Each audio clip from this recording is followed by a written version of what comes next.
Hi guys, welcome to my channel. आज हम बात करने वाले हैं और आज का टॉपिक हमारा है प्रेगनेंसी का तीसरा तबक्का यानी थर्ड ट्रिमेस्टर के बारे में।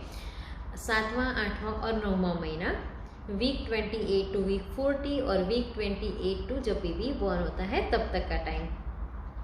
ये जो लास्ट फेज है वो बहुत इम्पोर्टेंट है हमारे लिए भी और बेबी के लिए भी, क्योंकि बेबी का जो ग्रोथ है वो इस महीने में सबसे ज़्यादा होता है और उसकी वजह से हमें फिजिकली थोड़ा प्रॉब्लम होता है, इशू वो बढ़ जाते हैं। तो नाउ पहले बात करते हैं हमारे शरीर में क्या क्या चेंजेस होते हैं, क्या प्रॉब्लम हम लोगों को आ सकती है, और दूसरा उसके बाद बात करेंगे बेबी का ग्रोथ कैसा होना चाहिए, उसका डेवलपमेंट कैसा होना चाहिए, उसका वेट कितना होना चाहिए, उसके बारे में।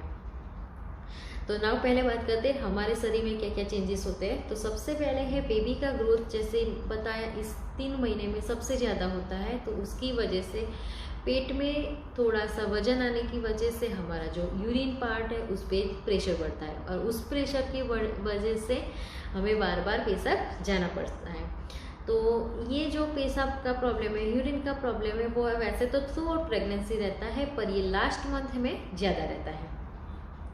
उसके बाद बेबी का ग्रोथ जैसे बढ़ गया है, बेबी ग्रोथ करता है, तो उसकी वजह से जब हम हलन चलन करते हैं, सोते हैं, या तो उस टाइम पे ब्लड सर्कुलेशन की वजह से पैरों में, हाथ की उंगलियों में, चेहरे पे सूजन ज़्यादा होती है और 8वें और 9वें महीने में ये प्रॉब्लम ज़्यादा देखने को मिलता है।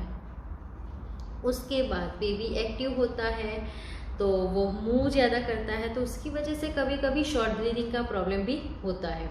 तो जब शॉर्ट ब्रीदिंग का प्रॉब्लम हो तो आप डीप ब्रीदिंग कर सकते हो। उसके बाद जनरली 8वें और 9वें महीने में लोगों को ब्लड प्रेशर है, हाई बीपी, लो बीपी या फिर शुगर का प्रॉब्लम रहता है, तो उस टाइम पे मैं इतना ही कहूँगी, चिंता मत करो, स्ट्रेस मत लो, नेगेटिविटी से दूर रहो, नेगेटिव पीपल से दूर रहो, पॉजिटिव लोगों को अपने आसपास रखो, अच्छी अच्छी बातें सुनो, ताकि जो एंजाइटी है या फिर चिंता है, वरीज है, वो आपको अफेक्ट ना करे और आपका बीपी जो है वो नॉर्मल रहे। शुगर का कंजम्पशन है वो ज़्यादा मत करो और लो भी मत करो, ताकि अगर लो हुआ तो लो बीपी का, लो शुगर का प्रॉब्लम जो है वो हो सकता है। तो शुगर पे भी थोड़ा ध्यान रखिए। उसके बाद जो है वो इस महीने में बेबी का लास्ट पर्टिकुलर बात करूँ तो बेबी का जो फेस है, जो उसका सिर है वो नीचे की तरफ सरकेगा, तो वो भी बेबी अपने आप को डिलीवरी के लिए तैयार कर रहा है ना। अभी बात इसके अलावा बात करूँ तो बेड ब्रीदिंग का प्रॉब्लम रहेगा। यस, कभी कभी लोगों को थ्रू आउट प्रेगनेंसी या अलग अलग फेज पे बेड ब्रीदिंग का इशू रहता है, इस पर लास्ट अगर फेज में अगर आपको रहता है तो आप ब्रश 2 टाइम कीजिए और इलायची, कार्डेमोम जो है, दिन के दौरान जब आपको लगता है कि मुझे बेड ब्रीदिंग अभी हो रहा है तो आप रख सकते हो, ताकि उससे आपको फ्रेशनेस मिलेगी। उसके बाद कॉन्स्टिपेशन, गैस, एसिडिटी का प्रॉब्लम इस फेज में ज़्यादा रहता है इस ट्रिमेस्टर में, तो आप हेल्दी डाइट लीजिए, बैलेंस डाइट लीजिए, और जब आप डॉक्टर को मिलने जाओ तो आप डॉक्टर से बात करिए, तो आपको वो ज़्यादा उसके बारे में गाइडलाइन देंगे। इसके बाद लेग क्रैम्पिंग का प्रॉब्लम ज़्यादा होता है, जब नस पर नस चढ़ जाती है या फिर पेन होता है, पर्टिकुलर जब हम सोते हैं, खड़े होते हैं, एकदम से खड़े होते हैं, तो उस टाइम पे तो ये भी एक बहुत ध्यान रखने वाली चीज़ है कि आपको क्रैम्प बार बार ना आए। अगर मेरी बात करूँ तो मुझे बेड ब्रीदिंग का प्रॉब्लम नहीं था, पर मुझे सूजन का बहुत प्रॉब्लम रहा है 7, 8 एंड 9 से 8वें और 9वें महीने में बहुत रहा है। तो उस टाइम पे मैं हल्की सी जेल मसाज करती थी और तेल मसाज कर लेती थी, दैट्स इट। उसका डॉक्टर ने दवाई तो दी नहीं थी या उसके लिए मेडिसिन नहीं दिया था, सब होम रेमेडी ही करती थी। बैक पेन का प्रॉब्लम इस महीने में ज़्यादा रहता है, क्योंकि बेबी का ग्रोथ है वो हो ज़्यादा रहता है, तो वो हमारे इंटरनल ऑर्गन पे अफेक्ट करता है, तो उसकी वजह से बैक पेन का प्रॉब्लम रहता है।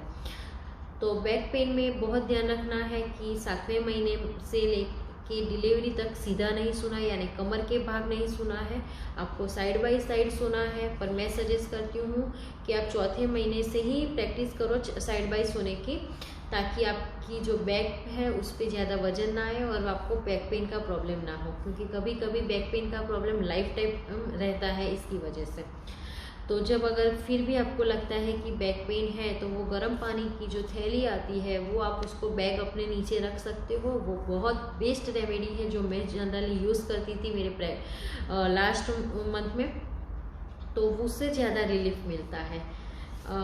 दूसरा, मुझे ये क्रैम्पिंग का या फिर कॉन्स्टिपेशन, गैस का ऐसा कुछ प्रॉब्लम नहीं था। तो ये जो चेंजेस है वो लास्ट मंथ के हैं। फिर वॉकिंग, एक्सरसाइज ज़रूर करना है, आराम करना है, पर एक्सरसाइज भी करनी है। वो मैंने एक अलग से वीडियो उसका बनाया हुआ है, आप प्लीज़ उसको देखना, ताकि आपको पता चले कि कौन कौन सी एक्सरसाइज लास्ट मंथ में करनी चाहिए, ताकि डिलीवरी के दौरान आपको प्रॉब्लम ना हो। तो ये थे हमारे फिजिकल चेंजेस के बारे में बातें। नाउ बात करते हैं बेबी के ग्रोथ के बारे में, बेबी के डेवलपमेंट के बारे में। बात करते हैं वीक 28 टू वीक 32, यानी 7वें और 8वें महीने में की मिक्स बात करते हैं। अभी जो ये महीना है उसमें बेबी का जो ग्रोथ है वो मैक्सिमम होता है, या हम बोल सकते हैं कि वो बेबी रेडी है, हो चुका होता है। उसकी हड्डियां है वो मजबूत होने लगती है, उसके सिर पे बाल आने लगते हैं, या फिर उसका जो हेयर है वो तो उसके जो आ गए होते हैं, उसके जो लंग है यानी जो फेफड़े हैं उसने काम करना शुरू कर दिया होता है। बेबी 7वें 8वें महीने से इंटरनल वूम में आंखें खोल सकता है, बंद कर सकता है। वो एक जो नींद है उसकी, सोना जगने का जो उसका पैटर्न है वो उसको फॉलो करता है। अभी बेबी जो है वो विटामिन है, न्यूट्रिशन, मतलब जो न्यूट्रिशन हम बोलते हैं, विटामिन्स है, मिनरल्स है, फैट है, वो अपने बॉडी में स्टोर करता है ताकि वो ग्रो हो, उसका वजन बढ़े। तो ये जो सब है वो बेबी का प्रोसेस है। 7वें 8वें महीने में बेबी का नर्व सिस्टम है, ब्रेन है, वो ज़्यादा एक्टिव हो गया होता है। वो आपको भी फील कराएगा कि हाँ वो जग रहा है, सो रहा है, तो उसकी एक्टिविटी आपको भी फील होगी। तो ये उसका ग्रोथ है 7वें और 8वें महीने में। अभी नाउ बात करेंगे उसकी हाइट के बारे में। तो वो उसकी जो लंबाई है वो अप्रोक्सीमेट 15 टू 17 इंच, 15 से 17 इंच के जितना लंबा होगा, और जो उसका वेट है वो 2 से 2.5 किलो के आसपास होना चाहिए इस टाइम पे। नाउ बात करते हैं 9वें महीने की, लास्ट मंथ की, बहुत इम्पॉर्टेंट। अभी जैसे बेबी का ग्रोथ तो हो गया है, अभी उसके आसपास एक वैक्स कोटिंग होता है, लेयर होता है, तो वो थोड़ा बनता है या बढ़ता है, तो वो एक अपने आप में डेवलप होता रहता है। उसके बाद बेबी का फैट बढ़ता है। तो इस महीने में 9वें महीने में बेबी का जो वजन है वो ज़्यादा बढ़ता है, डे बाय डे उसका वजन इंक्रीज होता है। उसके बाद उसका जो सिर है, बाल आ गए होते हैं, या हम बोल सकते हैं नाउ बेबी इज़ रेडी। अभी वो डिलीवरी के लिए गर्भाशय के नीचे की ओर सरकेगा, तो आपको उसकी वजह से थोड़ा हल्का हल्का पेन भी फील हो सकता है। नाउ बात करते हैं बेबी की हाइट के बारे में। तो बेबी की जो हाइट है वो अप्रोक्सीमेट 17 से 19 के 17 टू 19 इंच के बीच में होनी चाहिए या होगी। और वज़न की बात करूँ तो 3 से 4 किलो के बीच में होना चाहिए बेबी का वज़न इस टाइम पे। तो ये था बेबी का ग्रोथ और वज़न की डिटेल्स। अभी नाउ बात करती हूँ मेरे बेटे की, माहिर की। तो वो जब जन्म हुआ उसका, तो उसकी जो हाइट थी वो थी 21 इंच या 21.5 इंच, यानी 54 इंच था उसका, 54 सेंटीमीटर उसका हाइट था, और वेट था उसका 4 kg।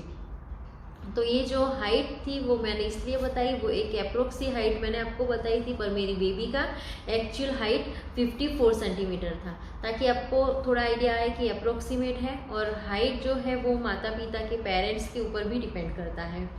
नाउ वेट तो बेबी का माहिर का वेट 4 kg था, तो डॉक्टर ने बोला था बहुत ही हेल्दी है, तो वो मैंने हेल्दी डाइट लिया था। और मैंने मेरा एक दूसरा वीडियो बनाया है डाइट के लिए, तो बेबी हेल्दी होना बहुत ज़रूरी है, तो वो भी आप ज़रूर से देखना। तो आई होप कि ये वीडियो आपके लिए इन्फॉर्मेटिव रहा हो, आपको पसंद आया हो, आपको सारी अच्छी जानकारी भी मिली हो। तो आपको मेरे वीडियो को लाइक करना है, मेरी चैनल को सब्सक्राइब करना है, वीडियोस को शेयर भी करना है फ्रेंड्स फैमिली में, अगर कोई प्रेग्नेंट है या इस फेज से पास हो रहा है तो।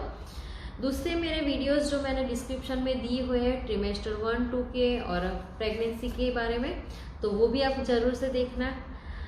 और आपके कमेंट ज़रूर करना, आपका एक्सपीरियंस ज़रूर से शेयर करना कि आपका कैसा एक्सपीरियंस रहा है डिलीवरी के इस टाइम पे, तीसरे 3rd ट्रिमेस्टर में, अगर आप प्रेग्नेंट हो तो भी और आपने फेस कर लिया है तो भी।